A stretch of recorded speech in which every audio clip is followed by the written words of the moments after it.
growing green to generate more green. Hello to all you happy herbalizers, smiling, trippy hippies, and everyone who believes in freedom and tolerance. This is The Grow Show, and I'm Kyle Cushman. From food to fuel, from remedy to resource. Welcome my guest, Ed Rosenthal, the guru of ganja. Let me ask you, right now I hear your lighter clicking. Are you smoking indoor or are you smoking sun-grown? What am I smoking? I'm smoking concentrate. Way to get out of the answer there. So you're truly like the king, right? You just clap your hands and somebody brings you a bowl and you're all set, right? I wish that were the case. The Grow Show with Kyle Cushman, only on CannabisRadio.com. This is USA Headline News. I'm Joe Gomez. Democratic presidential candidate Bernie Sanders wants to legalize pot. The Vermont independent senator introduced the Ending Federal Marijuana Prohibition Act today. U.S. intelligence officials reportedly believe an explosive brought down the Russian plane over Egypt last weekend. An official tells CNN that a bomb planted in a piece of luggage or somewhere else on the plane likely downed the jet, although no solid conclusion has been reached. Presidential spokesperson Josh Earnest is warning congressional Republicans to avoid unnecessary budget showdowns. Speaker Ryan is not going to want to be presiding over a government shutdown engineered by congressional Republicans during his after just 6 weeks on the job. In a White House briefing, Earnest said Republicans will risk prompting a government shutdown if they try to attach ideological riders to upcoming spending bills. This is USA Headline News. UK and US intelligence suggests the Russian jet that crashed in Egypt, killing all 224 people on board, may have been brought down by a bomb. British Prime Minister David Cameron will hold talks with Egyptian President Abdel Fattah al-Sisi on Thursday, just a day after the UK halted all flights into the Red Sea resort of Sharm el-Sheikh. And social media site Facebook has reported a spike in profits. Your connection to quality cannabis insurance services is spelled K-A-E-R-C-H-E-R. That's Karcher Insurance. We have worked with ventures like cannabis for over 60 years. We're proud to represent over 50 companies with tailor-made cannabis plans for owners just like you to insure your product, your plants, and your pursuits. K-A-E-R-C-H-E-R spells out their full-service insurance services ranging from commercial to bonds to personal, from life to health, and more. Contact the team at KarcherInsurance.com and let our experience work for you. That's K-A-E-R-C-H-E-R Insurance.com. Contact Karen and the team at Karcher Insurance at 1-844-421-3560. That's 844-421-3560. Forwarding the cause of legalization and research of the growing cannabis industry, one podcast at a time. The Cannabis Radio Network. BBC News with Neil Nunes. Britain says there's a significant possibility that an explosive device brought down the Russian airliner which crashed in Egypt on Saturday. It has suspended all flights to and from the Red Sea resort of Sharm el-Sheikh where the plane took off. Egypt says the British action is unwarranted and will have catastrophic consequences for millions of Egyptians who depend on tourism to make a living. China's President Xi Jinping is beginning a two-day visit to Vietnam at a time of tensions between the two countries over disputed territory in the South China Sea. President Xi is expected to receive a high-profile welcome, but there have been several anti-China protests in the capital Hanoi in the days before the visit. The Iranian President Hassan Rouhani has questioned the arrest of a number of journalists on Tuesday.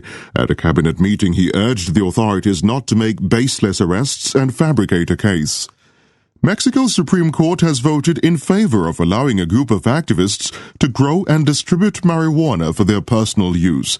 The ruling applies only to the 4 people who brought the case, but experts say it could pave the way for marijuana to be legalized. Investigators say a U.S. police officer hailed as a hero killed in the line of duty in fact took his own life. They say Charles Glinowitz staged his death because he was about to be exposed for embezzling public funds. The Constitutional Court in Colombia has voted to give same-sex couples the right to adopt children.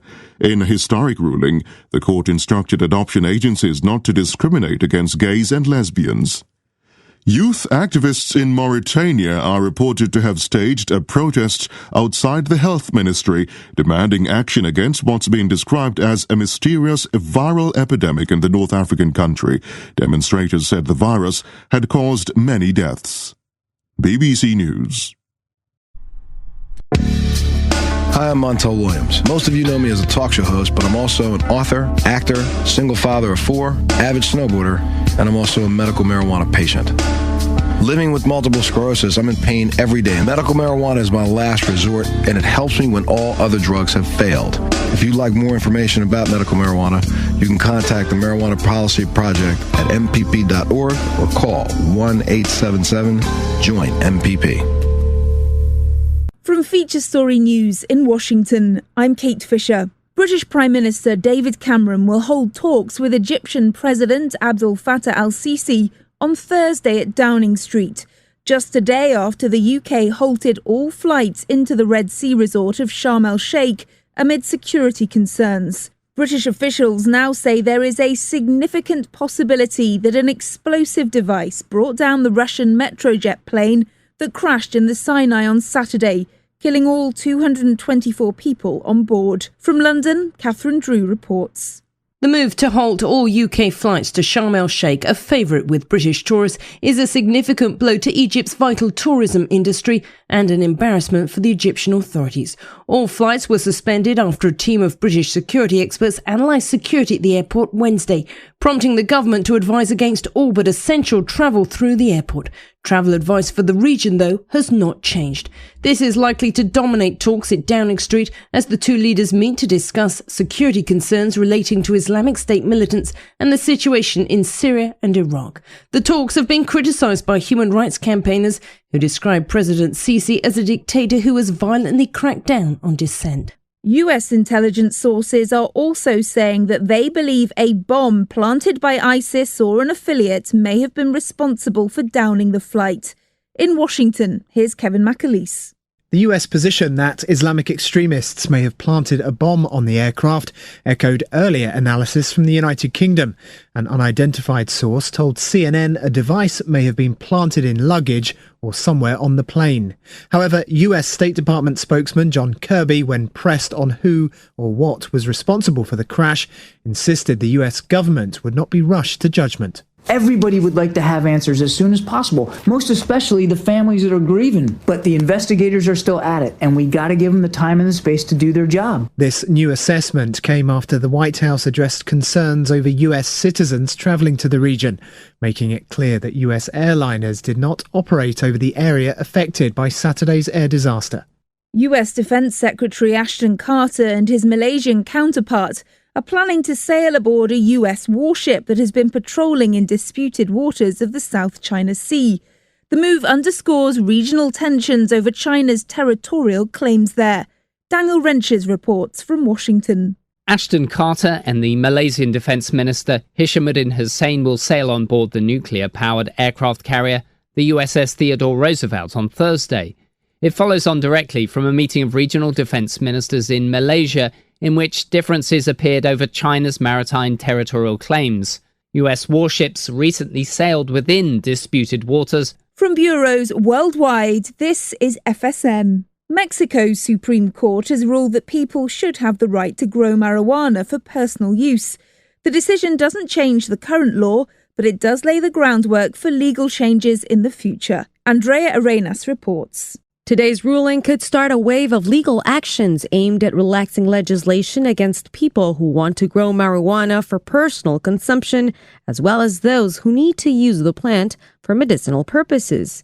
The Supreme Court took on this case as a result of an appeal filed by a marijuana advocacy group. The group had previously been denied its request to grow the plant for recreational purposes. Experts say the ruling may lead to a reduction in drug-related violence in Mexico, where the illegal drug trade is ruled by gangs. Andrea Arenas, Washington. Facebook has released earnings for the third quarter, announcing that over 1 billion people use the social media site every day. And with revenue also beating Wall Street estimates, Facebook's founder and CEO Mark Zuckerberg called it a good quarter. William Denslow has more from New York. Last month, Facebook announced it would invest more in its family of apps, including WhatsApp, Messenger and Instagram, to boost advertising revenue. And that investment appears to be paying off. Ad revenue was up at $4.3 billion this quarter, especially boosted by Facebook's video advertising.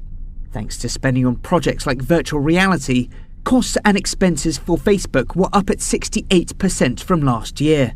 But total revenue was still up 41% at $4.5 billion. Monthly active user growth was also up 14% from last year, with over 1.5 billion people using the site each month, with over 1 billion people now logging on each day.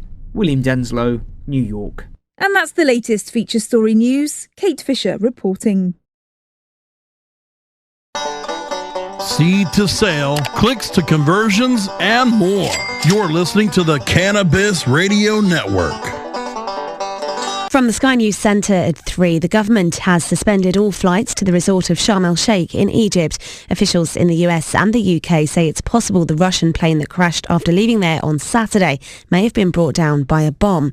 The Foreign Secretary says measures are in place to get British tourists home safely. Sarah Cotterill is currently out there with her family. To be honest, we don't want to be stuck here, but I think it's sensible. Obviously I'm flying with my children and I don't want to put them at any risk, so until they're sure as to what's happened and it is actually safe to fly, then I agree with their decision. 2 hospital staff have been found guilty of the manslaughter of a 6-year-old boy while he was under their care. Jack Adcock developed sepsis and died at Leicester Royal Infirmary in 2011. For the first time ever, National Grid has asked certain companies to cut their energy usage to help maintain supplies.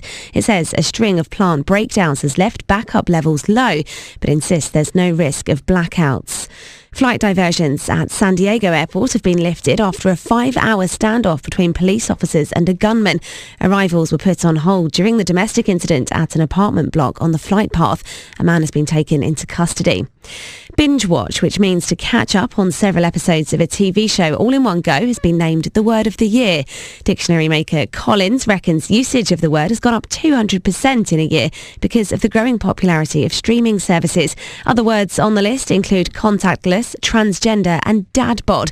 Elaine Higgleton from Collins explains what that means. Dad bod is a word that we've noticed for the first time this year, describing someone who might have a body that you might typically associate with a cuddly dad that you might snuggle up to next to on the sofa when you're binge watching your favourite programme with him. Arsenal face an uphill battle to qualify for the Champions League knockout stages after a 5-1 hammering at Bayern Munich. The result leaves them bottom of Group F. There was better news for Chelsea. They beat Dynamo Kiev 2-1. That's the latest. I'm Emma Jones. Ganjapreneur.com, your guide to the cannabis business world. Ganjapreneur.com is a comprehensive resource for cannabis professionals and entrepreneurs. Download the Ganjapreneur app on your smartphone or tablet to catch up on cannabis industry news, scroll through our daily job listings, and learn about successful cannabis companies, executives, and investors. Ganjapreneur.com, helping Ganjapreneurs grow. Dr. Dabber, hurry! Its temperature is shooting past 1,000 degrees Fahrenheit. It's burning up. I'm afraid for this little guy, it's just too late. What caused the problem? Only Dr. Dabber can maintain the perfect temperature for a smooth-tasting, slower burn. This standard vaporizer lost all of its health benefits, sending it up in smoke. So you're telling me that most vapor pens burn so hot they produce smoke, not vapor? Correct! Keep away from those standard vaporizer pens and turn to Dr. Dabber. Doctor's orders. Less heat, more flavor. Keep your cannabis cravings under control. Feed your mind with CannabisRadio.com. This is the USA Radio Business Report. I'm Russ Jones. Federal regulators are hitting Japanese airbag maker Takata with the largest fine in the history of the National Highway Traffic Safety Administration. NHTSA Administrator Mark Rosekind announced the penalty. Takata agrees to pay the largest civil penalty in NHTSA's history, $200 million. It must pay $70 million in cash and remaining amounts if it violates the terms of NHTSA orders Takata will have to phase out and recall all the defective airbag inflators that have been known to rupture. Officials are also accelerating recalls of the defective airbags. It orders the 12 manufacturers that have issued Takata recalls to complete those recalls on an accelerated schedule and to prioritize vehicles